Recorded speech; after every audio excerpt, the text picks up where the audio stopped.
It was a pleasant afternoon in St. Mary Mead, the sort of day that inspired one to feel particularly appreciative of life in a quiet English village.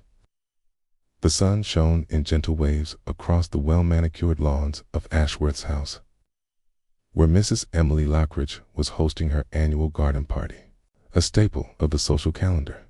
It was an event where ladies of good breeding and gentlemen of respectable standing gathered to discuss, with great enthusiasm, subjects of utmost importance, such as whose roses were failing, who had been seen at the vicarage too frequently, and who had mysteriously taken to wearing mourning attire without any apparent loss.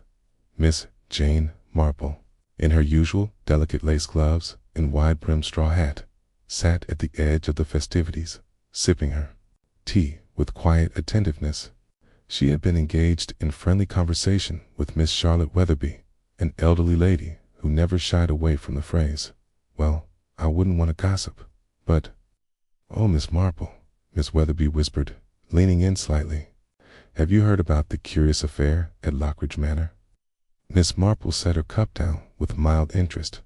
"Lockridge Manor?" Miss Weatherby nodded, eyes sparkling with the thrill of having fresh news to share. Mrs. Lockridge's niece, Eleanor, arrived unexpectedly from London 2 nights ago. Terribly distressed, they say. And this morning, can you imagine, she locked herself in her bedroom and refused to come out? Miss Marple's delicate brows lifted. "Oh dear, that does sound rather unusual." "Unusual, my dear. It is scandalous." Miss Weatherby lowered her voice further. "The maid, Lucy, swears she heard Ray's voices last night. A terrible row between Mrs. Lockridge and Eleanor. And now the girl won't unlock her door." Miss Marple's fingers gently smoothed the lace of her gloves. "How very odd." At that moment, the chatter of the gathering was interrupted by the arrival of a flustered Mrs. Lockridge herself, a well-preserved woman in her 50s. Mrs. Lockridge had the dignified air of someone who believed in proper appearances, though the tension in her face betrayed a great deal of strain. "Miss Marple," she called, her voice uncharacteristically loud. "Miss Marple, I must have a word with you."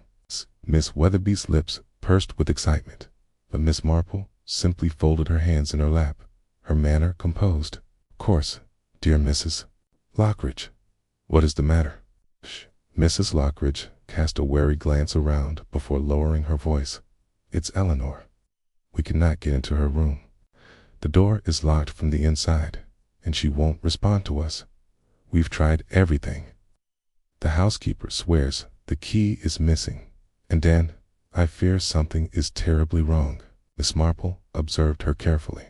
The woman's distress seemed genuine, though beneath it there was something else, hesitation, perhaps fear. "Have you sent for anyone?" Miss Marple asked mildly.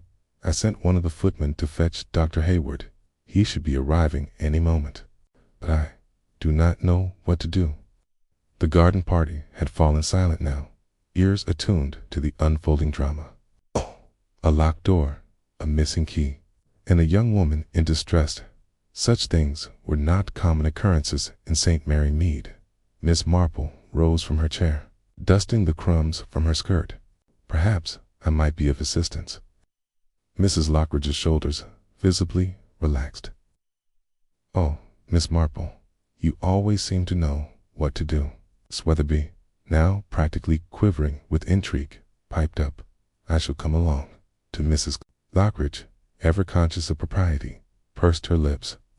"Perhaps it would be best if we kept this private, Miss Weatherby." Miss Weatherby looked slightly put out, but Miss Marple only gave a gentle smile. "It is always best not to cause undue alarm." And with that, she followed Mrs. Lockridge across the lawn, leaving behind the whispering partygoers who had already begun to weave their own theories about the mystery of the locked wardrobe. The imposing house of Lockridge Manor stood at the edge of the village, an elegant structure with ivy creeping along its stone facade. Inside, the atmosphere was tense. Servants stood near the staircase, their hushed whispers filled with uncertainty at the top of the grand staircase. Outside the door to Eleanor's room stood Dr. Hayward, a sensible man with a kind but firm demeanor. He looked up as Mrs. Lockridge and Miss Marple arrived. "Thank heavens, Mrs. Lockridge. I was about to break down the door myself." Mrs. Lockridge wrung her hands.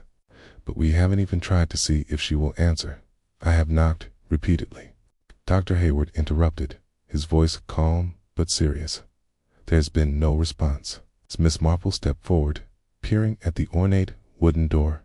"And the key is missing, you say?" Mrs. Lockridge nodded. "Lucy, the maid, swears she always leaves it in the lock before retiring for the night, but when she came up this morning, it was gone." Miss Marple's fingers brushed along the smooth doorknob. "Most curious." She gave a gentle knock. "My dear, it is Miss Marple. I do hope you're quite all right." Silence. Dr. Hayward exchanged a look with Mrs. Lockridge, then tried the handle again. It was firmly locked. Miss Marple turned to Lucy, who stood anxiously nearby.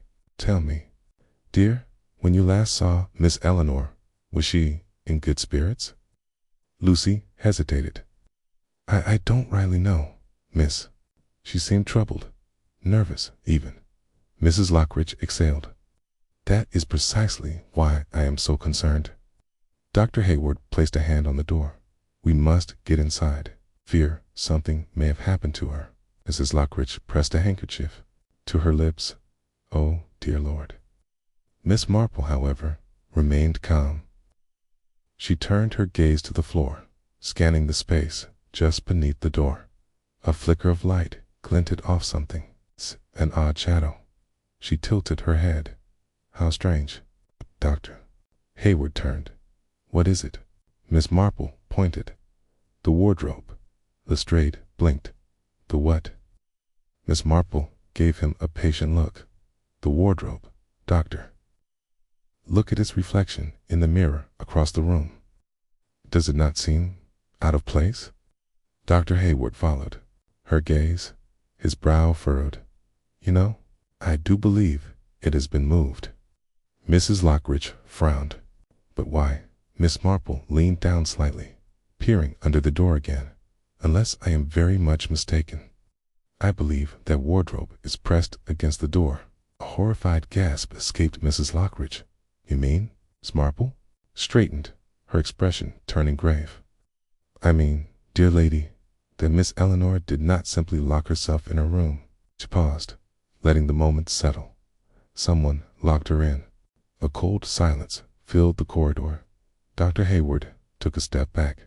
"Then we must break the door down at once."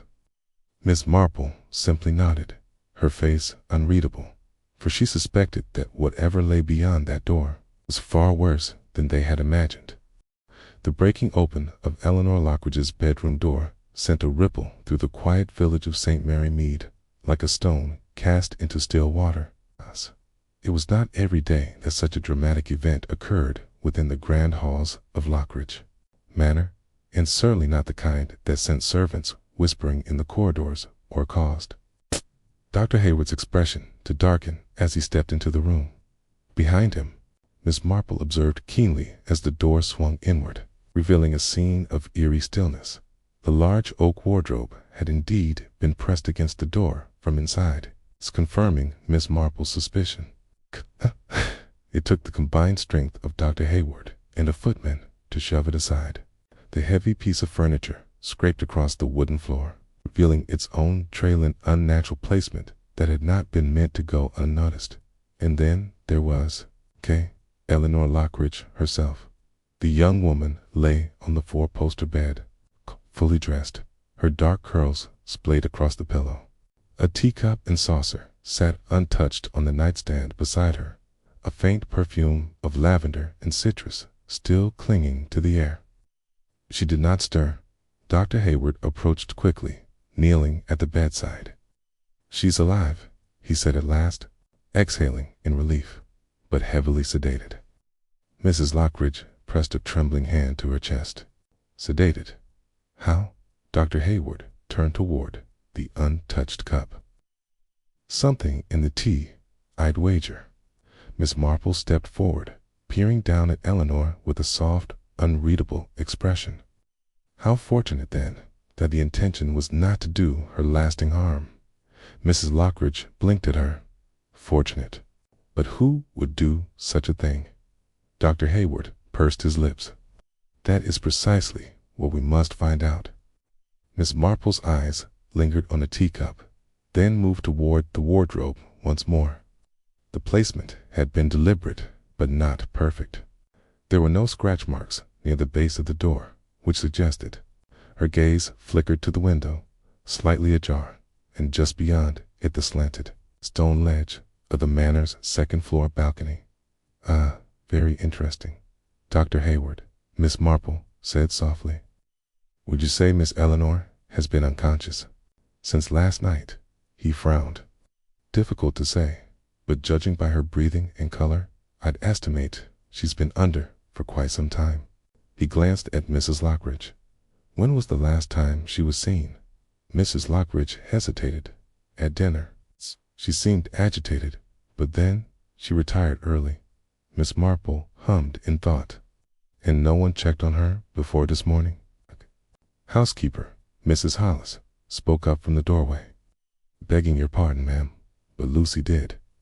She's the one who found the door locked. She knocked several times, but got no answer, so she alerted the mistress. Miss Marple nodded slowly, letting the weight of the details settle in her mind. A young woman locked in her room, drugged, but not harmed. A wardrobe deliberately placed to block entry, but not entirely convincing in its execution. It was a puzzle, a very peculiar puzzle. Indeed, by the time Miss Marple returned to the village, rumors had already taken flight, carried by hushed voices over teacups and across garden hedges.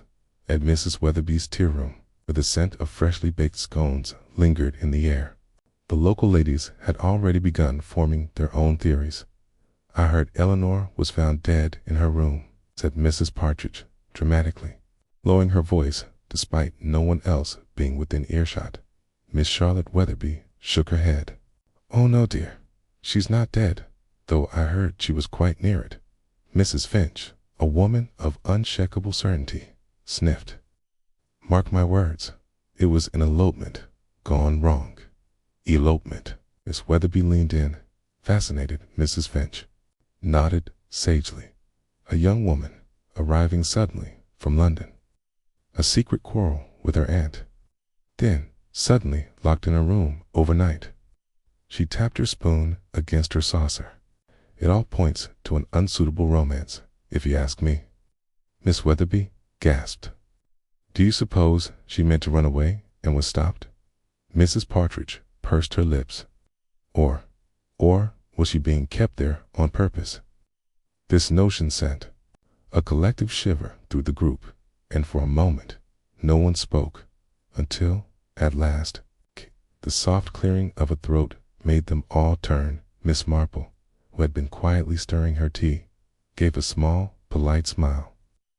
One must always be careful with assumptions, she said gently.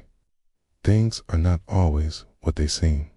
The ladies blinked at her, taken aback. Mrs. Finch recovered first. Well, of course, Miss Marple, but surely you must admit, it's all very peculiar. Oh, most peculiar, Miss Marple agreed. But then, most things are, when one does not yet have the full picture. She took a sip of tea, her mind already forming patterns beyond what the others could see. Later that afternoon, Miss Marple took a leisurely stroll past Lockridge Manor.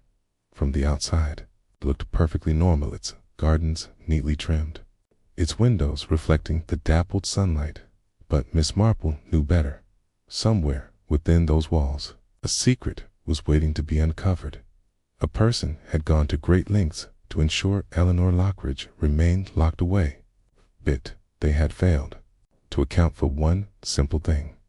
The human mind is far more revealing than any locked door, and Miss Marple has spent a lifetime learning how to read it.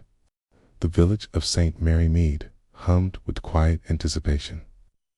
Lockridge Manor had become the center of whispered speculation, the kind that traveled swiftly through back gardens and across shop counters.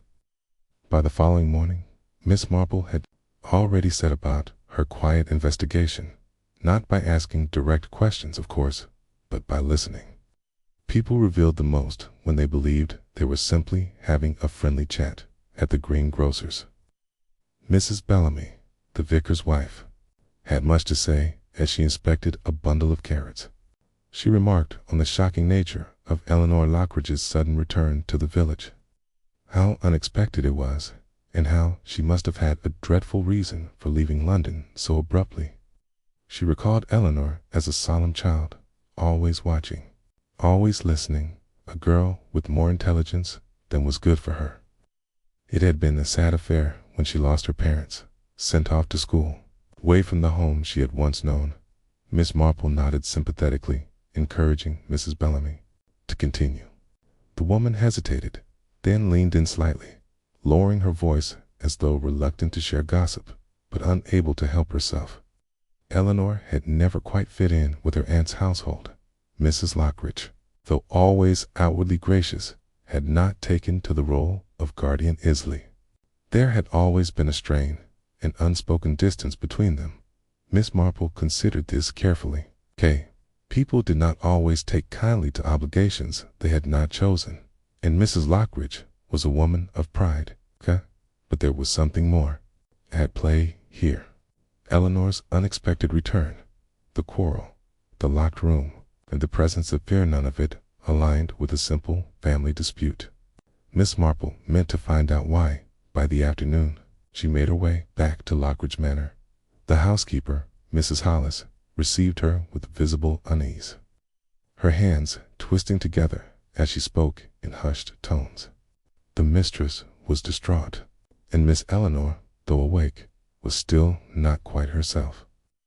Miss Marple reassured her, asking only for a moment to speak with the girl, convinced that gentle company might do her good. The bedroom had been tidied since the morning's events. The wardrobe returned to its proper place, the tea tray removed. The curtains were drawn just enough to let the daylight in without it being too harsh. Eleanor sat in a chair by the window, her expression pale and guarded. When she turned to look at Miss Marple, there was recognition in her eyes, but also hesitation. Miss Marple greeted her with warmth, but Eleanor did not respond immediately. When she did speak, her voice was hoarse, uncertain. She did not know what had happened. She remembered going to bed, feeling tired, but everything after that was a blur. Miss Marple did not press her, but instead guided the conversation gently, asking about her sudden return to the village. Eleanor hesitated again, then admitted that she had been afraid. She had left London because of something or someone. There was a flicker of something in Eleanor's face when Miss Marple asked whether that someone had followed her to St. Mary Mead. She did not answer, but her fingers curled slightly against the armrest, betraying a tension that told Miss Marple all she needed to know. Eleanor had fled, not for a casual visit, but because she was running from something very real, and someone had ensured she remained silent. As Miss Marple left Eleanor's room, she nearly collided with Mrs. Lockridge, who had been standing outside. There was something guarded in her expression, though she smiled politely, her voice carefully measured as she expressed gratitude for Miss Marple's visit. She hoped Eleanor had not troubled her too much. Miss Marple assured her that the girl was no trouble at all, but noted, in her own quiet way, that Eleanor seemed unsettled. Mrs. Lockridge's expression tightened ever so slightly before she smoothed it away, agreeing that the poor girl had been through quite an ordeal. Miss Marple watched her carefully. There was something off about the woman's manner, something that went beyond a simple concern. It was not quite relief, not quite worry, but something in between. As though she knew more than she was saying. On her walk home, Miss Marple turned these thoughts over in her mind. Eleanor Lockridge had fled London, arriving unexpectedly at her aunt's home in visible distress. She had quarreled with Mrs. Lockridge, then had somehow ended up locked in her room, sedated. And now, the woman who was supposed to be her guardian seemed nervous, uneasy, as though trying to conceal something, Miss Marple paused at her garden gate, looking up at the sky as the first few clouds of the evening drifted by. There was something missing from this picture. A person had gone to great lengths to ensure Eleanor remained silent, but the question was why? And, more importantly, had they succeeded? Because Miss Marple had the distinct feeling that this case was far from over. Would you like me to proceed with the next section, where the police become involved and the first suspect emerges, though Miss Marple remains unconvinced? By the time the village constable arrived at Lockridge Manor, the rumors had grown into something far larger than the truth itself. It was inevitable, of course. News traveled quickly in St. Mary Mead, but embellishments traveled even faster. By now, it was said that Eleanor Lockridge had been found on the brink of death, that she had written a mysterious farewell letter, and that a strange man had been seen lurking near the manor gardens the night before. None of it, naturally, was entirely true, but speculation had never needed facts to take root. Constable Graves was a thorough man, if not particularly imaginative. He had heard the whispers, and they had made him all the more determined to bring the matter to a close as swiftly as possible. Miss Marple observed his arrival from a seat in the Lockridge drawing room, where she had been invited to take tea with Mrs. Lockridge under the pretense of offering company and comfort. Mrs. Lockridge had seemed eager to have her there, perhaps too eager. A woman burdened with secrets, Miss Marple often found, was one who sought distraction as the front door opened, bringing in a gust of cold air along with the constable. Mrs. Lockridge's teacup rattled ever so slightly against the saucer. "Oh, thank heavens, Constable," she said, rising swiftly. "This dreadful situation, well, I trust you shall get to the bottom of it." Constable Graves removed his hat, giving a small nod.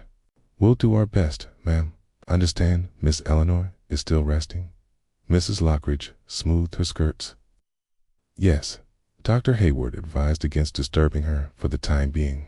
"It's quite right," Graves agreed, though Miss Marple noted the slight downturn of his mouth, as though disappointed. "Still, I'll need to speak to those in the household, starting with the maid, Lucy." At the mention of Lucy, Mrs. Lockridge hesitated. It was only a fraction of a second, but Miss Marple saw it. "Of course," Mrs. Lockridge said at last. "I shall have her sent in." Lucy was a nervous young girl, barely 18, and she twisted the hem of her apron in her hands as she stood before them. She had been the one to first discover Eleanor's locked door, and now she stood before the constable, answering questions in a voice barely above a whisper. "Yes, sir, I found the door locked first thing in the morning," she said, her wide eyes darting between them. "I knocked, but Miss Eleanor didn't answer. I thought perhaps she was still sleeping, but something about it felt wrong." Miss Marple watched her carefully. The girl's distress was genuine, but there was something else beneath it, something unspoken. Constable Graves nodded. "And you're sure the key was missing?" Lucy swallowed. "Yes, sir. I always leave it in the lock before I go to bed. But in the morning, it was gone." Miss Marple took a gentle sip of tea. "That must have been very unsettling for you, my dear, to find something out of place in such a familiar household." Lucy nodded quickly. "It was, miss." Miss Marple tilted her head slightly. "And tell me, dear, did you hear anything in the night? A sound? A disturbance? Anything that struck you as odd?" Lucy's hands tightened around her apron. Mrs. Lockridge's sharp gaze flickered toward the girl. The moment stretched. Then, hesitantly, Lucy spoke. "Well, I thought I heard something. Soft noise, like a door creaking, but I can't be sure." Constable Graves scribbled something in his notebook. "Did you leave your room at any time?" Lucy's eyes widened slightly. "Oh, no, sir. I stayed in bed." Miss Marple nodded, watching her closely. "Of course, dear. But that is rather curious, isn't it?" Lucy blinked. Miss Marple smiled kindly. that you heard a door creak, yet your own door remained firmly shut. Lucy's throat bobbed as she swallowed. I suppose so. Miss Marple set down her teacup. Then, my dear, which door do you suppose it was? Silence. Mrs. Lockridge's fingers curled against the armrest of her chair. Constable Graves looked up from his notebook. That's a good point, Miss Marple. He turned back to Lucy. Did you hear footsteps? Movement? Lucy hesitated for only a moment, but Miss Marple caught it. Then, shaking her head quickly, Lucy said, No, sir. I must have imagined it. Miss Marple glanced at Mrs. Lockridge and caught the quick relief that passed over the woman's face. Now, that was interesting. Constable Graves seemed satisfied, though Miss Marple was not. Very well, he said, closing his notebook. I have a few more people to speak to. It seems clear that Miss Eleanor was deliberately locked in, and we must find out who had the means and the motive to do so. Miss Marple turned back to Lucy, her expression unreadable. Someone in the house had locked Eleanor away, but had it been to keep her in or to keep something else out? After Lucy had been dismissed, Constable Graves addressed Mrs. Lockridge again. I'd like to speak to the rest of the household, ma'am, including Mr. Lockridge. Mrs. Lockridge stiffened. My husband. Surely you don't think he had anything to do with this? The constable raised an eyebrow. It's procedure, ma'am. Miss Marple observed her reaction carefully, a nervous glance toward the door, a flicker of hesitation before her composed mask returned. Of course, Mrs. Lockridge said at last. But my husband is away on business. He won't return for another 2 days. The constable nodded, jotting something down. And where is Mr. Geoffrey Harding, the guest staying in the house? Mrs. Lockridge's composure remained intact, but Miss Marple noticed a slight pause before she answered. He is in the library, I believe. Miss Marple kept her expression neutral, though her thoughts were racing. Geoffrey Harding, old friend of the Lockridge family, invited to stay just before Eleanor's sudden arrival. A man barely mentioned in the chaos of the previous day. A man who had yet to be accounted for. The puzzle was shifting. A locked door. A missing key. Young woman in distress. Miss Marple smoothed her gloves over her lap, her blue eyes twinkling. She had the feeling that soon the true game would begin. The halls of Lockridge Manor seemed heavier in the late afternoon light, as though the very walls carried the weight of the secrets held within. The house was quiet, unnaturally so, as Miss Marple followed Constable Graves toward the library, where Geoffrey Harding was said to be waiting. Miss Marple had long since learned that silence often meant more than words. And in this house, there was an abundance of it. Geoffrey Harding was a name that had hovered at the edge of the conversation since the beginning of the mystery. He was an old family friend, invited by Mrs. Lockridge just before Eleanor's unexpected arrival. But he had been conspicuously absent throughout the turmoil of the past day. And now, with Eleanor's poisoning and the deliberate barricading of her door, his presence in the house was becoming increasingly difficult to ignore. Mrs. Lockridge had sent word for him, and now, as they stepped into the grand library, Miss Marple took her first good look at the man in question. He was seated in one of the high-backed leather chairs, his posture at ease, though there was something calculated in the way he rested his hands along the arms of the chair. He was in his mid-40s, well-groomed, the slight air of a man accustomed to being charmed rather than questioned. When he looked up, his expression was polite, but Miss Marple detected the slightest flicker of wariness behind his carefully set features. Constable Graves cleared his throat. Mr. Harding, I hope we're not interrupting your afternoon. Geoffrey Harding smiled faintly, setting down the book he had been reading. Not at all, Constable. I imagine you have questions about the disturbance yesterday. Miss Marple watched him keenly, noting the choice of words. Disturbance, a rather light term for a young woman locked in her room and poisoned. Constable Graves nodded. You've been staying here as a guest of the Lockridges, correct? Yes, Geoffrey said smoothly. Mrs. Lockridge invited me to spend a few weeks in the country. London has been quite demanding as of late. And how well do you know Miss Eleanor? Geoffrey hesitated, just for a fraction of a second. I knew her when she was younger, of course. She was always an independent sort of girl, if I recall correctly. But I haven't seen her for years, so her arrival here. Miss Marple noted the pause. Hesitation before certainty. Constable Graves jotted something down. And where were you on the night of her arrival? Geoffrey's smile did not waver. In my rooms, reading. You didn't hear any disturbance? None at all, Geoffrey said lightly.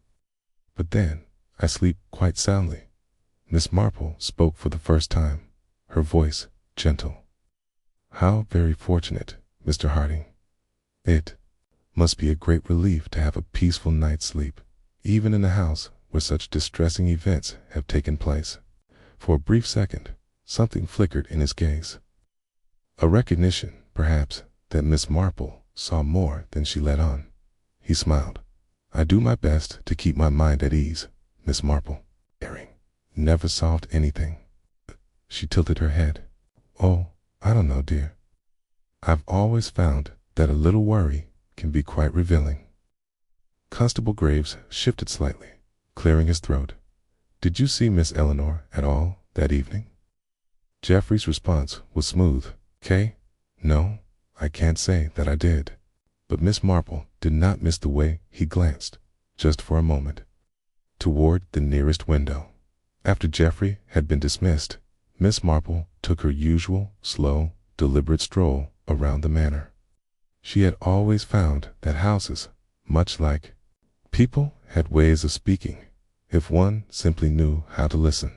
She passed by the staircase, glancing toward Eleanor's bedroom door, now fully open. The scene had been reset, the furniture restored, the tea tray removed. The room made ordinary again, but Miss Marple knew better. She stepped inside, her eyes drifting toward the wardrobe, the object that had kept Eleanor locked in her room. It was a sturdy thing, dark mahogany, the kind of furniture that took deliberate effort to move. She leaned forward, pressing her fingers along the side, where the polish had been worn ever so slightly. Their faint indentation, as though something had once been wedged beneath it. She straightened, eyes drifting toward the floorboards just beneath the bedside table. A slight gleam caught her attention. Miss Marple bent down, retrieving a small silver button. She turned it over between her fingers. It was not ordinary a fine button, the kind found on well-tailored coats. Not the sort of thing a young woman would wear. She slipped it into her pocket. Geoffrey Harding had been wearing a well-tailored coat. Later that afternoon, Miss Marple found herself back in the drawing room with Mrs. Lockridge, who seemed eager to steer the conversation away from Eleanor's condition. She's always been a dramatic girl, Mrs. Lockridge said, sipping her tea. I expect this whole affair will be terribly exaggerated in her mind. She's quite sensitive, you know? Miss Marple stirred her tea delicately. Oh yes, I imagine she is. But then, one must wonder what she had to be so sensitive about. Mrs. Lockridge's expression did not change. Just a young girl's imagination, I expect. Miss Marple smiled pleasantly. Perhaps. She set down her spoon, watching Mrs. Lockridge closely. Mrs. Lockridge, dear, I wonder if you might tell me something rather curious. How did Mr. Harding come to stay here? Was it entirely your invitation? Mrs. Lockridge blinked. Why, of course. I wrote to him myself. Miss Marple nodded. And when was this? Oh, some weeks ago. Miss Marple tilted her head. Before or after you learned that Eleanor was coming? For the first time, Mrs. Lockridge hesitated. She opened her mouth, then closed it again, her fingers tightening ever so slightly around her teacup. Miss Marple said nothing. Mrs. Lockridge exhaled, forcing a smile. Before, of course, just before. Miss Marple nodded pleasantly, but she did not believe her, as Miss Marple walked home through the twilight streets of St. Mary Mead. She turned the small silver button over in her pocket. Geoffrey Harding had arrived just before Eleanor. He had been invited, supposedly, without knowing she would be there. But his reaction earlier, his hesitation, his gaze shifting toward the window, those were not the habits of a man unconcerned. The button had been in Eleanor's room, near the wardrobe that had kept her locked inside, and Miss Marple had the distinct feeling that Mr. Harding had not spent his night quite as peacefully as he claimed. The sun had begun its slow descent over St. Mary Mead, casting long golden streaks over the village lanes as Miss Marple made her way back toward Lockridge Manor. The small silver button in her pocket felt heavier than it should have, a tiny but significant clue that suggested Geoffrey Harding's involvement in Eleanor's mysterious imprisonment. Miss Marple knew that true revelations were rarely made through direct confrontation. People did not confess when accused, they revealed themselves in the way they responded to the unexpected. And so, when she arrived at Lockridge Manor once again that evening, she did so with deliberate subtlety. The house was quieter than before. Mrs. Lockridge had retired early, citing a headache, and Lucy, the maid, had been given the evening off to calm her nerves. Only the presence of Geoffrey Harding and Dr. Hayward lingered in the drawing room, their conversation hushed until Miss Marple's arrival. "Miss Marple," Dr. Hayward said, rising from his seat. "Have you come to check on Eleanor?" She smiled warmly. "Indeed, Doctor. But I must say, it's also rather pleasant to have a little conversation in good company." Geoffrey Harding tilted his head slightly, his expression unreadable. "The lady of the house is indisposed, I take it." Miss Marple lowered herself gracefully into a chair. "Yes, poor dear. The strain of the last few days has been rather unfortunate." Dr. Hayward sighed. "It's an unsettling business, to be sure. But at least Eleanor is improving, She's awake now, though still very weak." Miss Marple stirred her teeth thoughtfully. "How fortunate, and I suppose we shall all feel much better once we know precisely what happened to her." At this, Geoffrey gave a small, calculated smile. "Well, isn't that the question?" Miss Marple tilted her head, her eyes twinkling. "Indeed it is. You know, Mr. Harding, I was thinking about that wardrobe. Such a large, heavy thing, isn't it? It must have taken a strong hand to push it into place." Geoffrey Harding did not react immediately. Instead, he took a slow sip of his brandy before answering.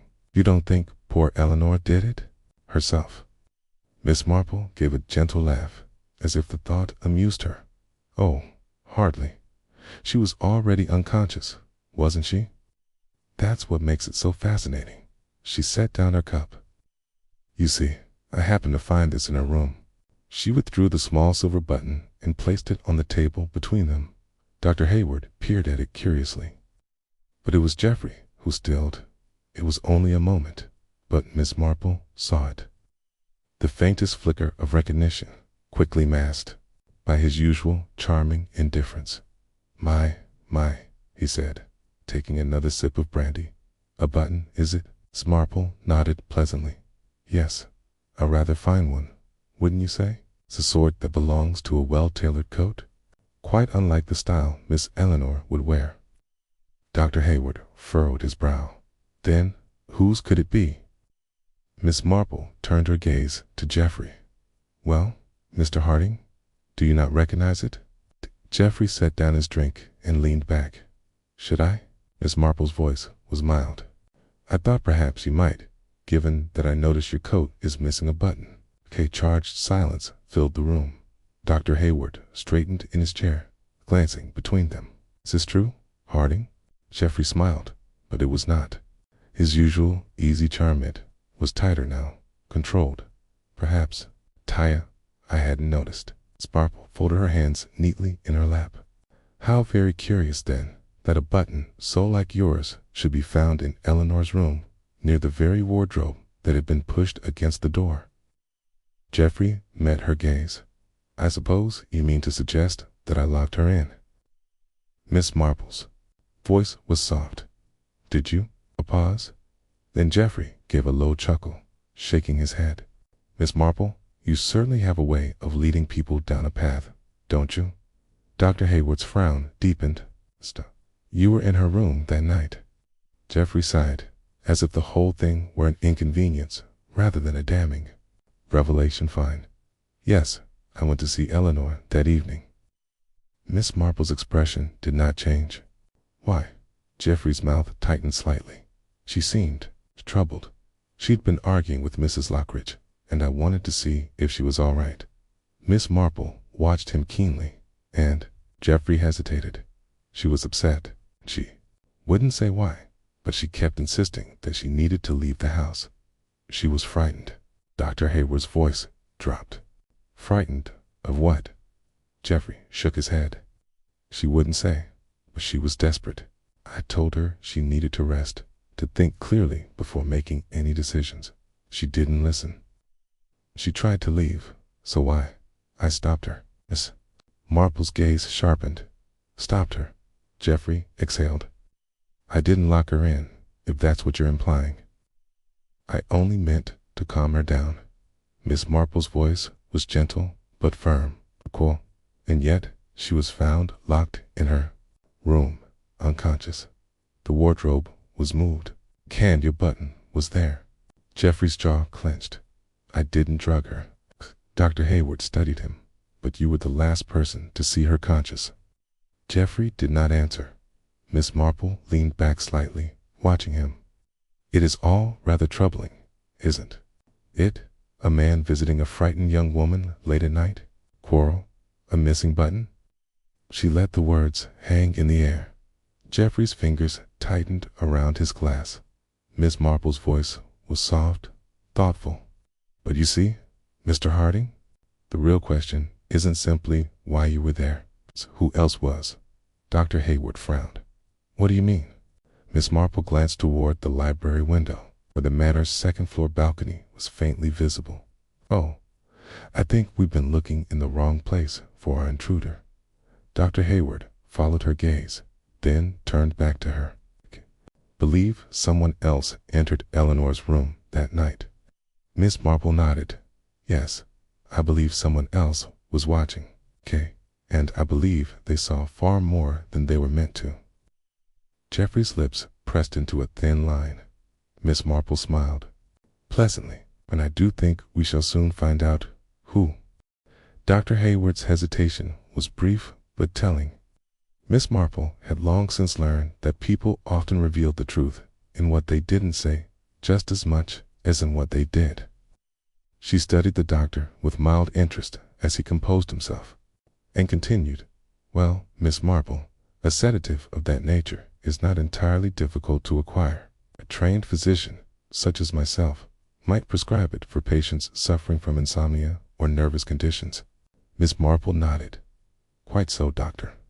But Eleanor was not your patient, was she? Dr. Hayward exhaled. No, she was not. And yet, someone procured it for her. Dr. Hayward glanced at his desk, then leaned forward, lowering his voice slightly. It was not stolen from my practice, if that is your next question. I keep careful records of my stock. Miss Marple smiled gently. Oh, I wouldn't dream of implying such a thing, doctor. I was only wondering if you did not provide it. Who else in this household might have had access to such a thing? Dr. Hayward hesitated. You mean to say it was deliberate? Miss Marple folded her hands neatly in her lap. Oh, doctor, don't you think it rather unlikely that Eleanor, so suddenly distressed and eager to leave the house, would have administered a sedative to herself? Dr. Hayward exhaled sharply. No, of course not. But that would mean that someone in Lockridge Manor ensured she would not leave that room. Dr. Hayward fell silent, considering. That would mean the person who drugged her was also the one who locked the door. Miss Marple's smile deepened. Or, perhaps more interestingly, that someone drugged her to prevent her from leaving. And another person saw an opportunity to make sure she stayed locked away. Dr. Hayward stared at her, his frown deepening. It's two people, you think? Miss Marple sighed. "Oh, dear doctor, I do believe we have quite the tangle of threads before us." That afternoon, Miss Marple returned to Lockridge Manor, only to be greeted at the door by a very pale and flustered Lucy. "Oh, Miss Marple," the maid whispered, wringing her hands. "It's happened again." Miss Marple's gaze sharpened. What has happened again, my dear?" Lucy looked over her shoulder toward the staircase. "Miss Eleanor, she was nearly attacked." Miss Marple's eyes narrowed slightly, but her voice remained perfectly calm. "Tell me everything." Lucy nodded quickly. "I was bringing Miss Eleanor some tea. Just now she's still weak, you see, and I thought something warm might do her good. But when I reached the door, it was ajar." Miss Marple's brow lifted. "Oh, yes." And just as I stepped inside, I saw a shadowy figure, someone dressed all in dark clothing, standing over her bed. Miss Marple leaned in slightly. "And what did this person do?" Lucy swallowed. "When they saw me, they ran straight out through the balcony door." Miss Marple's mind whirred. "Did you see their face?" Lucy's shoulders sagged. "No, miss. It all happened too fast." Miss Marple patted her hand gently. "It was very brave of you to go in, Lucy." Lucy blushed slightly at the praise. "Oh, I don't know, miss. I just—" Miss Marple gave her an encouraging nod. "And tell me, dear, when you entered the room, was Miss Eleanor awake?" Lucy bit her lip. "No, miss. She was still sleeping. Didn't even stir." Miss Marple's fingers drummed lightly against the fabric of her skirt. How curious, because Eleanor had already been given a strong sedative the night before, and yet, even now, she still had not awoken Mrs. Lockridge's reaction to the incident was immediate. "Eleanor must be moved at once," she declared, her face drawn and pale as she paced the drawing room. "She is clearly not safe here. Shall send her back to London to a hospital, perhaps." Miss Marple sat quietly, watching her. Dr. Hayward, standing by the fireplace, cleared his throat. "She is in no condition to be moved just yet, Mrs. Lockridge. The girl has not even woken up properly. It would be dangerous." Mrs. Lockridge turned, her hands trembling slightly as she pressed a handkerchief to her lips. "But whoever tried to get to her today, what if they try again?" Miss Marple spoke at last. "Yes, dear. What if they do?" Mrs. Lockridge froze for a moment. Then, gathering herself, she gave a tight smile. "That is precisely why I must act quickly." Miss Marple observed her carefully. "You seem very eager to have Eleanor leave." Mrs. Lockridge stiffened. "Would you not be, Miss Marple, if your household had been attacked twice in 2 days?" Miss Marple gave a slow nod. "Oh, quite. But one must also consider." She took a sip of her tea, then looked up, her eyes twinkling. "What Eleanor herself would want." A silence settled in the room. Then Mrs. Lockridge turned away, pressing her handkerchief to her face once more. Miss Marple's gaze drifted toward Geoffrey Harding, who sat quietly in the corner, watching the exchange with careful disinterest. So many unspoken conversations, so many hidden tensions. But Miss Marple had the distinct sense that the answers were drawing nearer. That night, as Miss Marple sat in her cottage, reflecting over the case, a sharp knock came at the door. It was Dr. Hayward. His coat was slightly damp from the mist rolling in over the village, and his expression was urgent. "Miss Marple," he said, breathlessly, "you must come at once." She rose immediately. "What is it?" Dr. Hayward exhaled. "Eleanor. She's woken up." Miss Marple's heart quickened slightly, and she remembers everything. The night air was damp with mist as Miss Marple followed Dr. Hayward up the familiar steps of Lockridge Manor. The house loomed ahead, its tall windows glowing faintly with candlelight, but there was a sense of unease in the stillness of the grounds. Something had shifted. Miss Marple had always believed that truth was like water behind a dam at first contained, but once a crack formed, it would rush forward unstoppably. Tonight, it seemed, the crack had finally split open. Inside, the house was eerily quiet. Lucy met them at the door, her face still pale with worry. "She's awake, miss," she whispered urgently. "Yes, and she's asking for you." Miss Marple gave the girl a reassuring pat on the hand before making her way toward Eleanor's room. The last time she had seen Eleanor, the young woman had been motionless, lost in an unnatural sleep. But now, as she stepped into the dimly lit chamber, she found a different Eleanor altogether. The girl was sitting up in bed, though still pale, her dark eyes wide with lingering fear. Her fingers clutched the blankets tightly, as though holding onto something unseen. When she saw Miss Marple, her lips parted slightly, her breath catching. "Miss Marple," she whispered. I thought I'd never wake up." Miss Marple moved to the chair beside her. "But you have, dear, okay? And I think, perhaps, you have something to tell me." Eleanor swallowed, glancing at Dr. Hayward, who gave her an encouraging nod. She closed her eyes briefly, as if trying to gather her courage, then exhaled shakily. "I remember now," she said. "I remember everything." Leno's voice was unsteady as she began. "I came here to escape," she said. I hadn't told my aunt why. I wasn't sure if I should, but I knew I needed to get away from London." Miss Marple nodded patiently, waiting for her to continue. Eleanor's hands tightened around the sheets. "There was a man, someone I knew back in London. He was—" She hesitated, her voice dropping. "Someone I thought I could trust, but I discovered something terrible." Dr. Hayward leaned in slightly. "What did you discover?" Eleanor shuddered. "Okay. He wasn't who he said he was." Miss Marple's eyes twinkled. "You mean he was leading a double life?" Eleanor nodded. "Yes. I overheard something I wasn't supposed to. A conversation. He was involved in something illegal. I don't know the details, but when he realized I knew," she swallowed, her voice shaking, "I became a problem." Dr. Hayward's expression darkened. "You were in danger." Eleanor nodded. "That's why I came here. I thought I'd be safe." Miss Marple's voice remained gentle. "But you weren't, were you?" Eleanor let out a trembling breath. "No." She closed her eyes for a moment, then whispered, "Because he followed me." The room was silent, except for the crackling of the fire. Eleanor's fingers gripped the sheets tighter. That night, I couldn't sleep.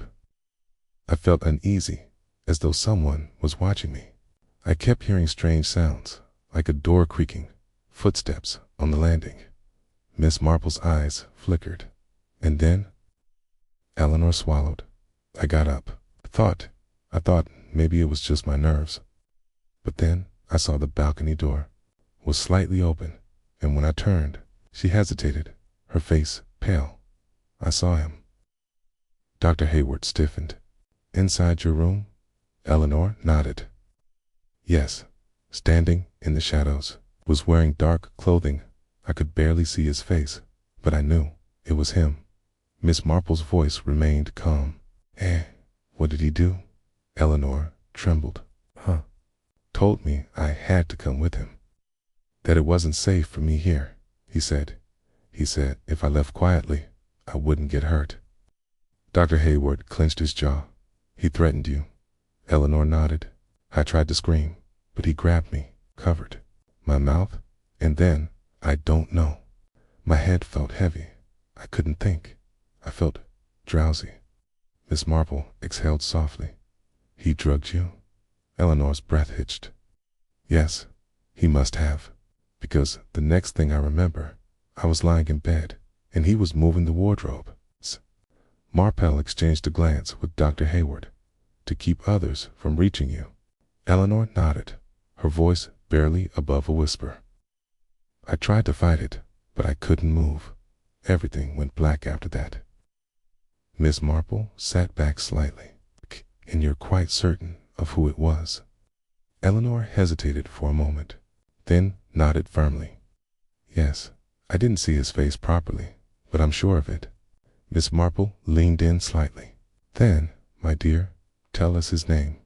Eleanor exhaled shakily. His name is Stephen Langley. The name seemed to linger in the air, pressing down like the weight of an unseen storm. Dr. Hayward frowned. Lily Langley, that name sounds familiar. Miss Marple's eyes twinkled, though her voice remained mild. Oh, it ought to, Doctor, 'cause, if I am not mistaken, she turned her gaze toward Eleanor. Mr. Langley has a rather particular connection to someone in this house. Eleanor blinked. What? Who? Miss Marple folded her hands neatly. Why, dear, to Geoffrey Harding. Eleanor gasped. Geoffrey? Miss Marple nodded. Yes, you see, Mr. Harding and Mr. Langley were once in business together. It's a rather unfortunate business, I expect. And when you stumbled upon Mr. Langley's secret, it was only a matter of time before Mr. Harding learned of your discovery. Dr. Hayward inhaled sharply. And Harding was already in the house. Miss Marple's voice was gentle but firm. Indeed, Doctor. Which leads us to a rather interesting question. Eleanor looked between them, her breathing uneven. What question? Miss Marple's eyes darkened. Was it Langley who locked you inside that room? Or was it someone who wanted to ensure you never spoke the truth? A silence stretched in the room. Dr. Hayward straightened. Then, that means, Miss Marple nodded. That means, dear doctor, that Eleanor is still in danger. Outside the manor, the mist clung thickly to the trees, swallowing the night in its quiet embrace. Somewhere, beyond the gates, someone was watching. Stephen Langley was still out there, and now he knew Eleanor remembered everything. The revelation of Stephen Langley's name had shifted the course of events at Lockridge Manor. Eleanor, pale and shaken, had been taken under Dr. Hayward's care, while Mrs. Lockridge had excused herself, claiming a terrible headache, retreating to her rooms with a troubled air. But Miss Marple noticed one thing very clearly. It was not fear that had crossed Mrs. Lockridge's face when Langley's name was spoken. It was something else entirely, something much closer to recognition. Now, seated in the quiet drawing room, Miss Marple stirred her tea thoughtfully, her gaze drifting toward Geoffrey Harding, who stood near the window, arms crossed, his expression unreadable. The flickering candlelight illuminated the deep lines at his brow. I must say, Miss Marple, he murmured, this entire situation is growing increasingly inconvenient. Miss Marple smiled pleasantly. Oh yes, Mr. Harding. Secrets do have a way of becoming rather troublesome, don't they? His gaze flickered toward her, assessing, before he chuckled lightly. I have no secrets, Miss Marple. Miss Marple took a dainty sip of her tea. How very fortunate, dear. I do find that secrets tend to entangle their keepers sooner or later. From the doorway, Constable Graves entered, looking slightly flustered. We've received word from London, he said, directing his attention toward Miss Marple. Police have begun searching for Langley. If he's truly come to St. Mary Mead, it won't be long before we find him. Miss Marple's hands folded neatly in her lap. I do hope so, Constable, but I rather think we shan't need to go looking for Mr. Langley at all. Constable Graves frowned. And why is that? Miss Marple smiled, her voice deceptively mild. Because, dear Constable, he shall come to us. Geoffrey Harding scoffed, but Miss Marple caught the slight tension in his fingers. And why on earth would he do that? Miss Marple set down her teacup with a delicate clink. Because Eleanor Lockridge is the one person who can ruin him completely. And he knows now that she remembers everything. The next morning, Eleanor was moved from her bedroom. It was Dr. Hayward who suggested she be placed in a more secure room, one without a balcony, without a second exit. Mrs. Lockridge had protested at first, but in the end, it was Miss Marple's quiet insistence that convinced her. Safety, my dear Mrs. Lockridge, she had said sweetly. Surely You wish to keep Eleanor safe." And so Eleanor was taken to a smaller guest room with only one entrance and a heavy wooden door that locked from the inside. But what no one outside of Miss Marple and Dr. Hayward knew was that Eleanor was not inside that room at all. Miss Marple had convinced Eleanor that the safest place for her was not to be seen at all. Instead, the young woman had been moved to Dr. Hayward's surgery in the village, where she would rest under watchful care. And in Eleanor's place, in the bed beneath the dim candlelight, lay a carefully arranged figure, a bundle of blankets and pillows, its form appearing as though someone were sleeping soundly beneath them. A deception, a trap. Now, all that remained was to wait for this intruder to return. The house remained silent through the early evening, but Miss Marple knew that the quiet would not last. She sat in the drawing room with Dr. Hayward, Constable Graves, and Geoffrey Harding, speaking in calm tones about the affairs of the manor, about Mrs. Lockridge's growing distress, about the lingering air of fear that clung to the halls. But all the while she was listening for the telltale sounds of the night. And then, at precisely 1 hour past midnight, it came, a soft creak from upstairs. Miss Marple stilled, her hand tightening slightly around her teacup.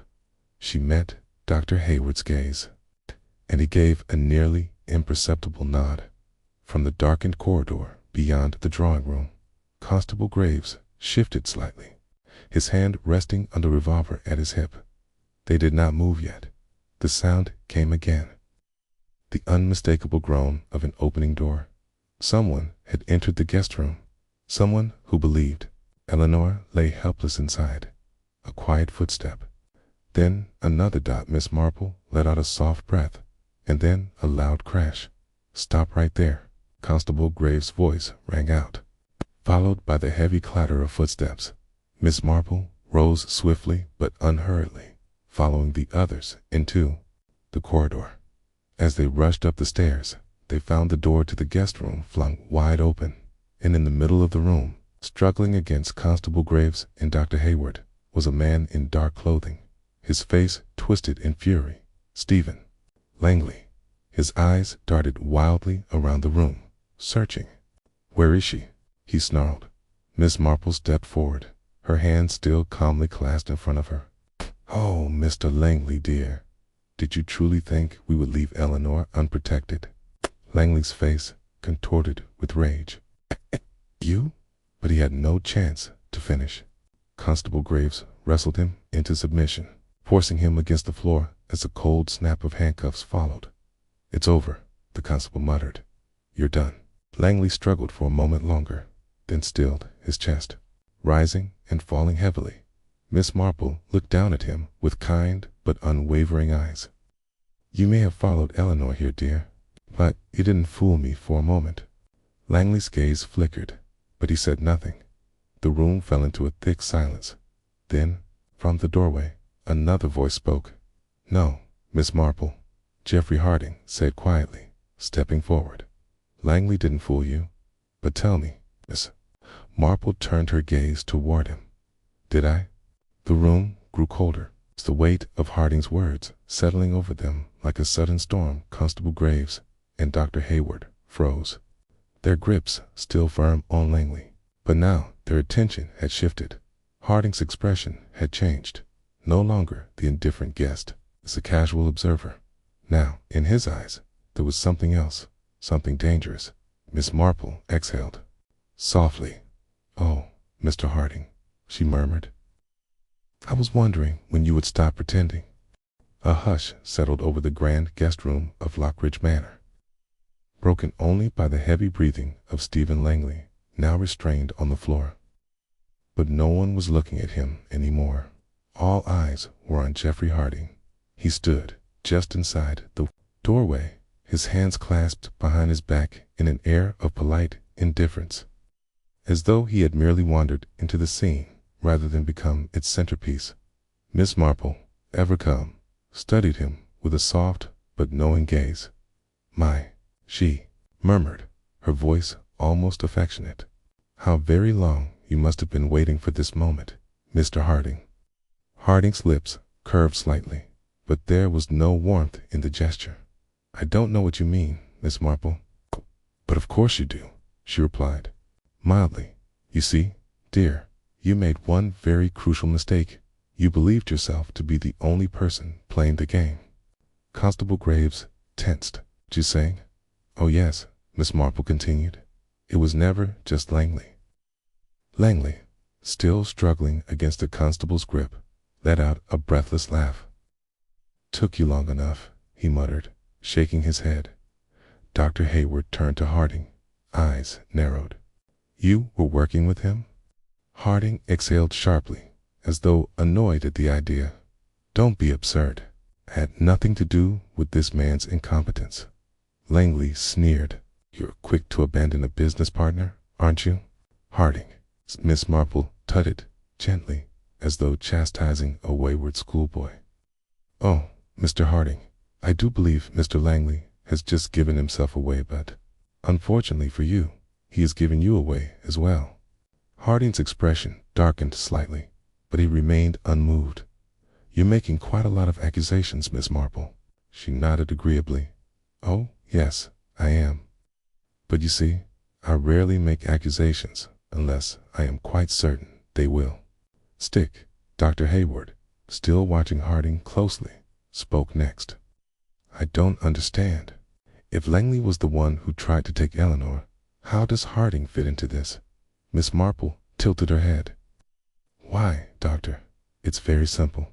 Mr. Harding was never trying to take Eleanor at all." Dr. Hayward frowned. "What was he doing?" Miss Marple's smile did not waver. "He was trying to silence her." The room seemed to shrink with the weight of those words. A flicker of something passed over Harding's face, but it was gone in an instant. Miss Marple continued, her voice light but unyielding. "You see, Mr. Harding, you made a very critical erring. You thought we would all assume that Langley, being the obvious villain, was the only one after Eleanor. And, of course, dear Langley played his part very well. The dark clothing, the balcony entrance, the menacing presence. A classic diversion." Langley let out a bitter laugh. "And you thought I was the mastermind, Miss Marple?" Miss Marple sighed. "Oh no, dear. You were simply the hired knifer, rather the reckless fool. The real danger was always the man standing in the shadows." Dr. Hayward stiffened. "But why? What did Harding stand to gain from silencing Eleanor?" Miss Marple turned toward Eleanor, whose face had gone pale once more. "Because," Steve said softly, "Eleanor knew something neither of them could afford for her to say." Eleanor swallowed. "About Langley's criminal dealings." Miss Marple shook her head. "No, dear, about Mr. Harding's." All eyes turned to Harding. His expression remained impassive, but his fingers had tightened slightly behind his back. Miss Marple's voice was gentle but firm. "Oh, Mr. Harding, you tried so very hard to remain a bystander, didn't you? A quiet, inoffensive guest caught in the middle of an unfortunate crime. But you see, dear, I happened to find something rather interesting in Eleanor's room." She reached into her pocket and withdrew the small silver button. Harding's jaw clenched. "This," Miss Marple said, holding it up, "is from your coat, is it not?" Harding said nothing. Miss Marple smiled pleasantly. "And yet it was found inside Eleanor's room, near the wardrobe that had been used to lock her in." Dr. Hayward's expression darkened. "So he was there?" Miss Marple nodded. "Oh yes, doctor, but not to help Eleanor, not in the slightest. You see, Harding did not expect Langley to come barging into the house so soon, but when he did, well," she sighed, "it presented something of a conundrum." Dr. Hayward frowned. "What do you mean?" Miss Marple's voice dropped slightly. "Langley was planning to take Eleanor, but Harding's plan was not to take her at all." Eleanor shuddered. "Then what was he planning?" Miss Marple's eyes darkened. "To ensure she never left that room alive." A sharp silence filled the space. Miss Marple turned back to Harding, watching him carefully. Langley drugged her, but it was you, Mr. Harding, who ensured that she remained trapped. You were going to let the drug do its work. Dr. Hayward's breath caught. But that means, Miss Marple nodded. That means Eleanor would never have woken up. Eleanor let out a shaky breath. But why? What did I know that was so dangerous? Miss Marple turned to her, her voice gentle. My dear, it was not what you knew. It was what you had. Eleanor frowned. Had. Miss Marple nodded. Somewhere in your belongings, you carried something you did not even realize was valuable. Some document, some proof perhaps, something you had simply taken by accident when you fled London. And Harding, being far cleverer than Langley, knew that as long as you were alive, there was a risk of discovery. She turned back to Harding, her gaze unreadable. And that, dear sir, was something you could not afford. Harding stood still, his face unreadable. Then, at last, he sighed. Well, Miss Marple, he murmured, I must say, Marple. Miss Marple gave a small, pleasant nod. Oh, I do try. And then, with surprising calm, Harding reached for the poker by the fireplace. Constable Graves lunged. Drop it, Harding. But Harding was quick. He swung the poker up and Miss Marple, ever composed, simply stepped aside as Constable Graves tackled him to the ground. The poker clattered onto the floor. And Harding's struggling ceased as the weight of his defeat settled over him. Miss Marple let out a soft sigh, smoothing the lace of her gloves. My dear Mr. Harding, she murmured as Constable Graves bound his wrists. You should have known better. She smiled. One should never underestimate a lady with a knitting bag. By the following morning, Lockridge Manor had returned to its usual outward calm. The house stood tall against the misty countryside, its pristine gardens undisturbed, its grand windows reflecting the light of a new day. But inside, a great shift had taken place, one that had finally unraveled the tangled web of lies and deception that had ensnared its halls. Geoffrey Harding and Stephen Langley were in the custody of Scotland Yard. Constable Graves had escorted them both to the station at dawn, leaving behind a household still reeling from the truth. Mrs. Lockridge, pale and drawn, had taken to her room once more, unable or perhaps unwilling to face the events of the past few days, and Eleanor Lockridge, though shaken, had finally found her voice again. Miss Marple sat with her in the drawing room, her hands folded gently over her knitting as Eleanor recounted the final missing pieces of the puzzle. When I left London, Eleanor said quietly, I took only what I could carry: a suitcase, a few books, my purse. I had no idea that something among my things was dangerous. Miss Marple nodded, her expression kind. And yet, my dear, that was precisely why Harding sought to silence you. Eleanor exhaled shakily. But what was it? What did I have? Dr. Hayward, seated across from them, cleared his throat. Scotland Yard found several documents hidden among Harding's belongings after his arrest. Ledgers, financial records, evidence of fraudulent transactions. He frowned. It seems Harding and Langley were involved in a smuggling ring, using forged business contracts to transport stolen goods. Eleanor's breath caught. But I don't understand. What did that have to do with me? Miss Marple's voice was gentle. You said before that you overheard a conversation in London, that you learned something you would never meant to know. Eleanor nodded slowly. Yes, I heard Harding's name mentioned, but I didn't think much of it at the time. Miss Marple gave her a knowing look. But that was precisely why you were dangerous, my dear. You did not realize what you knew, but they did. Dr. Hayward exhaled. Harding must have believed that you had taken something incriminating when you fled. A letter, a document, a receipt, something that could link him to Langley's criminal dealings. Miss Marple smiled faintly. And so, my dear, while Langley wanted you gone, Harding wanted you silent. Eleanor shuddered, and he almost succeeded. Dr. Haywood's voice was firm, but he didn't, and he never will. Eleanor met his gaze, something steady and resolved growing in her own. No, he won't. Later that afternoon, Miss Marple found herself summoned to Mrs. Lockridge's sitting room. The woman was seated in a high-backed chair near the fireplace, her hands resting limply in her lap. When she spoke, her voice was quieter than usual. "So, it has come to this." Miss Marple took a seat opposite her.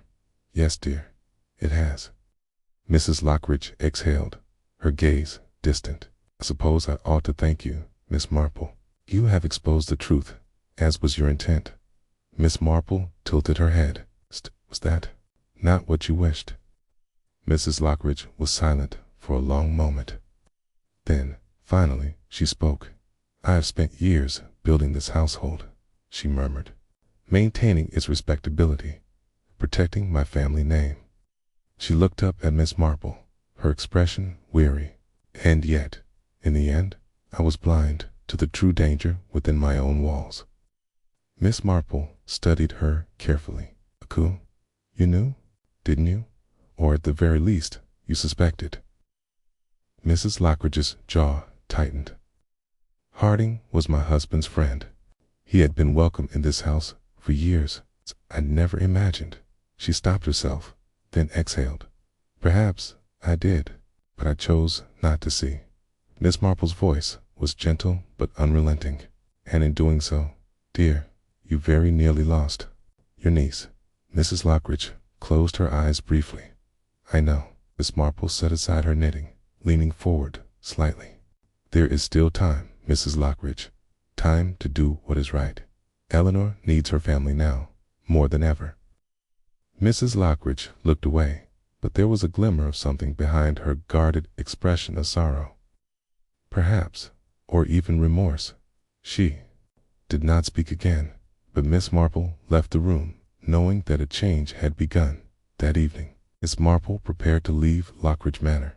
She had packed her small knitting bag, donned her sensible hat, and stepped onto the quiet gravel path leading toward the village. Eleanor walked beside her, silent for a time. Then, at last, she said, "Miss Marple, will I ever feel safe again?" Miss Marple paused, looking toward the sky. The first stars had begun to prick through the dusky blue, shimmering faintly against the evening mist. "Oh, my dear," she said softly, "safety is never certain. Life has a way of unsettling even the most peaceful of places." Eleanor swallowed. "Then how do we carry on?" Miss Marple smiled, her eyes warm. "By knowing ourselves. By remembering that, no matter how dark things may seem, the truth always has a way of coming to light." Eleanor exhaled, then gave a small, genuine smile. "You're a remarkable woman, Miss Marple." Miss Marple chuckled. "I do try, dear." They walked on in silence, the night stretching out before them calm. For now. But in the village of St. Mary Mead were secrets nestled in the quiet corners of drawing rooms and tea shops. Miss Marple knew that there would always be another mystery waiting to be solved, and, as always, she would be ready.